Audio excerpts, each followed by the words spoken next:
Okay, so we're going to be diving into something pretty profound today. Yeah. Um, Looking at what it really takes to see beyond the immediate, to Yeah. act decisively and to cultivate a sense of harmony, both internally and in the world around us. Inner and outer harmony. Yeah, that's it. Yeah, and what's really fascinating to me is how this ancient quest for balance Right. we're going to be talking about shows up in a very modern figure, Mm-hmm. Captain Ibrahim Traore of Burkina Faso. Yeah, absolutely. A contemporary example for sure. Yeah, so that's kind of the central thread we're going to be following today. Yeah, How can you harness this powerful dynamic in your own life? that's a great question. And to help us unpack all of this, we're Yeah, going to be looking at ancient Kemetic wisdom, specifically the archetype of Heru. that's right. And we'll be drawing some really interesting parallels between Heru's story and Captain Traore's actions. Yeah, I mean, his aspirations for his nation really resonate with some of these ancient principles. So we're talking that potent combination of clear vision,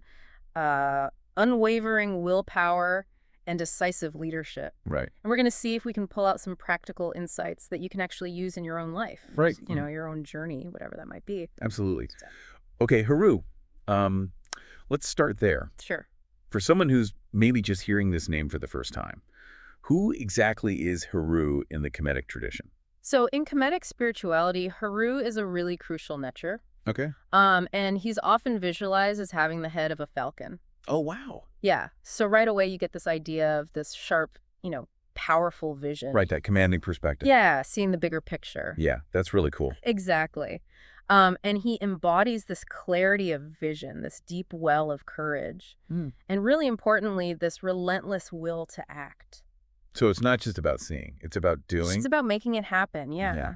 And that's a key part of his story, too. Okay, so what's the central story associated with Heru? What are we talking about here? So his central myth revolves around overcoming Set, Okay. who represents the forces of disorder and chaos, everything that disrupts balance and harmony. Okay, so that classic kind of struggle between order and chaos. Yeah, exactly. And Heru's ultimate goal was the restoration of Ma'at. Now, Mott, Right. So Ma'at is this fundamental principle that embodies truth balance and cosmic harmony. okay, It's kind of like the bedrock of a just and well-ordered world. I see.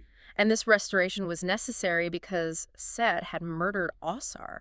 Who was? Osar was Heru's father. Oh, wow. So this is a very personal struggle for Heru. Yeah, it's very much driven by that personal loss. Right. But it has these wider implications as well, Right, so this isn't just a straightforward tale of good versus evil. No, not at all. It's about something much deeper. Yeah, it's about these forces that are constantly at play in the world, Exactly. and how we respond to them. Exactly. So Heru is not just this, heroic warrior figure. He's a leader who's focused on bringing things back into equilibrium, on restoring what has been disrupted. And that's where I think the real timeless relevance comes in. It's interesting you say restoring, Yeah, because it's not just about winning, it's about actively putting things right. absolutely. And is there a particular aspect of Heru's struggle that really brings that to light? Yeah, there's this really powerful piece of symbolism in the story. Okay. It's the symbolic loss of Heru's eye. Oh, wow. Yeah, during that conflict with Set, Heru loses his eye, and it's not just this physical injury, It represents this idea that achieving justice, restoring balance, often involves sacrifices. You have to endure hardships, It's not an easy road. Exactly. Sometimes there's a personal cost involved, and Yeah. Heru's story acknowledges that.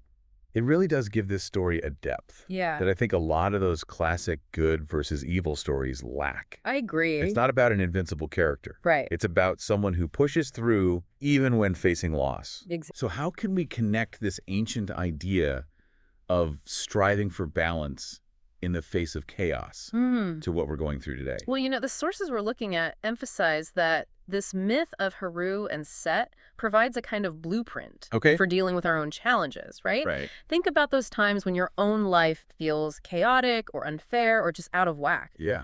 Heru's story offers a framework for how to face those disruptions, Okay. whether they're internal, coming from within, or external, coming Yeah. from the world around you. Right. And it shows us how to actively work towards a sense of inner peace and rightness. Inner peace, rightness. Samadhi. Yeah. Exactly. Okay, so we have this powerful ancient archetype Mm-hmm. focused on vision, action, and restoring balance. Right. Now let's bring in Captain Ibrahim Traore. Okay. What's the connection that we can draw here? So the connection lies in that core spirit of Heru. You know, just as Heru confronted the forces of disorder in his time, Captain Traore has stepped into a situation that's marked by what our source describes as imperialist manipulation. Right, so we're talking about external forces that are trying to control or exploit Burkina Faso. Yeah, exactly. And he's actively striving to establish greater sovereignty for his nation. So it's like he's facing that same kind of disruptive force that Heru did. Yeah, but on a national level. Right, on a much larger scale. Exactly. And his efforts to address these pressures, you know, to fight for his nation's self-determination, Yeah. they really echo Heru's ancient battle in a way. Right, so he's fighting for the balance and stability of his nation. Yeah, and that's the ultimate goal for him, just like it was for Heru. Okay, so what does that vision of a more balanced Burkina Faso actually look like? Well, based on our sources, his vision is pretty expansive. Okay. He aims to shift Burkina Faso away from being just an exporter of raw materials and towards becoming a self-reliant, truly independent nation. So not just sending out resources, but building something within. Exactly. Yeah, and this involves a really long-term perspective, you know, focusing on building up local industries, providing support for entrepreneurs within Burkina Faso, and investing in infrastructure, things like roads and schools and hospitals. Wow, so it's about laying the groundwork for a stronger future. Absolutely. Yeah. Yeah, he's not just dealing with immediate problems. He's thinking about how to create lasting change. That really brings to mind that Falcon perspective we were talking about. Yeah. You know, seeing the long-term trajectory for the entire nation. Exactly. Seeing beyond the immediate crises and focusing on sustainable development. And that's a really good point for all of us listening. You know, what is our own long-term vision? Yeah, that's the question. What are we striving to achieve in our careers or our personal lives or our relationships?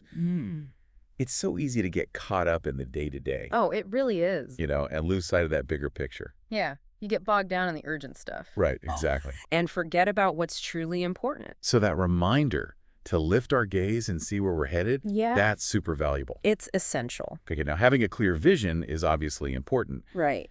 But Heru wasn't just a visionary. He was defined by his willingness to act. Absolutely. Yeah, he was a doer. How does Captain Traore embody that same kind of willpower? Well, our source material highlights a few key examples. Okay. His administration has taken some pretty bold steps to address issues like inflation, which has been a real problem in Burkina Faso. Right. And they've also taken measures to hold people accountable for hoarding resources. So making sure that resources are being shared fairly. Exactly. Yeah. It's about tackling those problems head on. It really shows a commitment to not just identifying the problem, but actively solving it. Yeah, it's about moving beyond just having a vision. Right. To actually putting in the work to bring it to life. And I think that's a great takeaway for all of us. Yeah. It's not enough to just see the destination we have to actually take those steps to get there. That's it. You got to start walking. Right? So thinking about your own goals, what's one concrete step, no matter how small, that you could take today to move towards that bigger vision? That's the challenge I'm putting to you right now. Yeah. Because remember, Heru's nature was one of active engagement. He didn't just sit around waiting for things to happen. Right. He shaped them. He made things happen. Okay, so pick a challenge you're facing right now. What's one tangible action, even a tiny one, that you can commit to taking today? Even if it's just making a list or sending an email. Right. Just get started. Move in the right direction. That's channeling that Heru-like drive to act. Exactly. Now, of course, any journey worth taking is going to have obstacles. Oh, absolutely. How does the idea of overcoming these hurdles fit within the Heru framework? So think of those obstacles, you know, whether they're external challenges or even our own internal doubts and limitations. Yeah, we all have those. We all do. And those are like the forces of set in the myth. They're what try to pull us off course, you know, disrupt our progress. Yeah, knock us off balance. Exactly. But the heart of Heru's story is about having the power to overcome those disruptive forces. Well, it's not about avoiding obstacles altogether. No. It's about developing the strength to push through them. Yeah, it's about resilience. Right. And resilience is such a crucial element here, isn't it? It really is. It's that ability to bounce back from setbacks, to not let challenges defeat you, and to stay focused on your goals even when things get tough. Yeah. It's that inner strength that keeps you moving forward. Exactly. And it seems like Captain Traore's journey, as we've seen in the sources, really highlights this resilience in action. Yeah. He's facing some pretty complex challenges in Burkina Faso. Right. But his commitment to his vision seems unshakable. Right. And the source even suggests that he sees those difficulties not as reasons to give up, but as opportunities to learn and grow. So how can we cultivate that kind of resilience in our own lives? It's a good question. Because it's not always easy to just decide to be more resilient. Right. It's a process. Yeah. It starts with staying connected to your why. Your why. Yeah. Constantly reminding yourself of the deeper reasons behind your goals. Okay, so remembering why you're doing this in the first place. Exactly. And then it involves reframing those setbacks. Instead of seeing them as failures, try to see them as learning experiences. Okay. Ask yourself, what can I learn from this? How can I adjust my approach moving forward? So it's about shifting your perspective. Yeah, seeing those roadblocks not as the end of the journey, Right. but maybe as detours or opportunities to find a better path. Yeah, I love that. Reframing those obstacles as opportunities. Yeah, it can be a real game changer. Okay, now, Heru's purpose wasn't just about him, was it? No, not at all. It was about restoring balance for his entire community. Right. That's a really crucial point. Yeah, Heru's ultimate aim was the restoration of Ma'at. And that inherently includes the well-being and harmony of everyone. Right. It's about the collective good. Exactly. And it reminds us that our actions are interconnected. What we do affects the people around us. Right. It ripples outward. Exactly. And we see this reflected in Captain Traore's actions as well. Yeah. Our sources mention his calls for national unity. Right. And his efforts to engage religious leaders in promoting peace. Yeah, he seems to understand that leadership isn't just about individual authority. It's about fostering a sense of shared purpose within a community. Right. Bringing people together. Exactly. And he's also really prioritizing education. Okay. Investing in the future of Burkina Faso. Things like building university cities, developing local manufacturing of computers. Wow. Yeah. Investing in scientific research, all of that. So it's about empowering the next generation. Yeah. Giving them the tools they need to thrive. That's really powerful. It's about lifting others up. Yeah. And I think that's such an important lesson for us as individuals as well. Thinking about our own spheres of influence. Yeah. How can we contribute to greater balance and harmony in our families, in our workplaces, in our communities? Right. Are there places where you can mediate a disagreement or offer support to someone who's struggling? Yeah. Or just dedicate your time to a cause you believe in? Right. Because true leadership often shows up as service to others. And it's often those smaller, everyday actions that have the biggest impact. Sometimes just listening to someone or lending a helping hand, that can make a real difference. Absolutely. And it all feeds back into that idea of Matt, that cosmic harmony we've been talking about. Because Matt isn't just about personal equilibrium. No, it's not just about you feeling balanced. Right, it's about aligning with something much bigger. Yeah, it's about this natural order of the universe. Right. It's about promoting truth and justice and balance on a much grander scale. It sounds like Captain Traore is really working towards that. He is, yeah. Striving for a society in Burkina Faso where those principles of Maat are at the core. Exactly. He wants to create a place where everyone can thrive. That's really inspiring. It is. So for all of us listening, how can we contribute to that greater good? Yeah. How can we align our actions with Maat in our daily lives? It starts with being mindful of the impact you're having. Cool. How do your choices affect others and the world around you?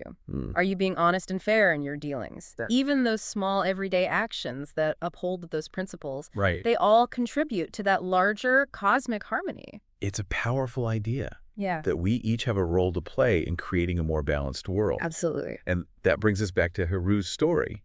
Because his fight wasn't just about defeating Set. It was about restoring Maat. Exactly. It connects our personal struggles to this larger purpose, making the world a more just and harmonious place. It gives those struggles meaning. Yeah, it's not just about us as individuals. It's about contributing to something bigger. And Captain Traore's pursuit of his nation's independence and progress. That's a perfect example of that, isn't it? It really is. It's a modern-day embodiment of that ancient ideal. Right. Striving for a society where those principles of Maat are the guiding force. Exactly. So it's a call to action for all of us. Yeah. To think about how we can contribute to the restoration of Maat in our own communities. Whether that's standing up for what's right, speaking out against injustice, supporting those who are marginalized, or even just choosing to bring more positivity and truthfulness into our own lives. Absolutely. Absolutely. It's not just about grand gestures. Right. It's about the choices we make every single day. Exactly. And as we've talked about the path to restoring balance, whether it's personal or on a larger scale, Yeah. it's not always easy. No, it's not. Which brings us back to that essential ingredient of resilience. Absolutely. Heru's story, with all its trials and tribulations, really highlights just how crucial resilience is. Yeah, his unwavering dedication to that vision, Right. even when things were incredibly difficult. Yeah. It's a powerful lesson for all of us. And Captain Traore's commitment to his goals for Burkina Faso, despite all the complexities he's facing. All right. That's a perfect modern example of that resilience. Yeah, it shows us that resilience isn't just something you have or you don't. It's a skill you can develop. You can strengthen it through practice. It's like a muscle, you have to work it out. Exactly. Okay, so to wrap this all up, Sure. we've explored these fundamental principles that Heru embodies. Yeah. That potent mix of clear vision, the will to act, the ability to bounce back with resilience, Right. the importance of unity and balance in our communities, Yeah. and ultimately this aspiration to contribute to that larger cosmic harmony of Ma.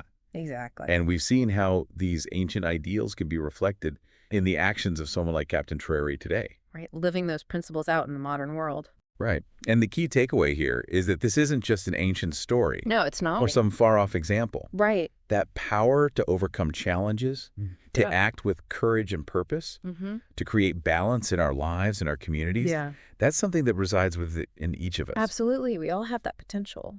So as you go about your day today, we want to leave you with a few final reflections, inspired by Heru's journey. What is your vision? What's that big picture you're working towards? Yeah, what are you aiming for? What's one tangible action you can take today Right now. to get closer to that vision? Doesn't have to be huge. Just get started. Who in your life needs your support right now? Yeah, who can you help? How can you create more balance and harmony in your relationships? These are the questions that this deep dive into Heru's spirit encourages us to ask. Yeah. And they're the first steps towards bringing that same dynamic into your own life. Exactly. Starting right now. Yeah. And as you continue on your own path of growth and contribution, think about how these ancient principles can guide you. Right. How they can inspire you. Yeah. The choice to embody that spirit of vision, action, and balance, it's a personal one. It is. And it begins with the choices you make in this very moment. Beautiful. Thank you. You're welcome.